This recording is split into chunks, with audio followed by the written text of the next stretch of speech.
تازہ ترین ویڈیوز کے لیے چینل کو سبسکرائب کر کے بیل آئیکن اور آل نوٹیفیکیشن پر کلک کریں تاکہ آپ کو ملے ہر اپڈیٹ سب سے پہلے۔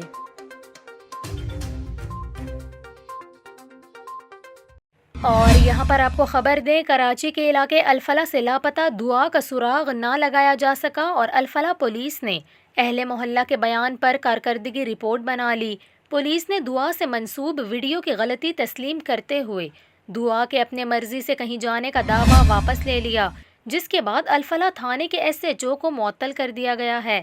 پولیس کا کہنا تھا کہ محلے والوں کو ویڈیو دکھائی گئی تھی، ان کا کہنا تھا کہ اس میں دعا ہے، لیکن اب معلوم ہوا ہے کہ ویڈیو میں موجود لڑکی صوبیہ ہے۔ پولیس نے ویڈیو کی بنیاد پر رپورٹ میں لڑکی کو دعا ظاہر کیا، تاہم والد نے فوٹیج والی لڑکی کو پہچاننے سے انکار کیا تھا۔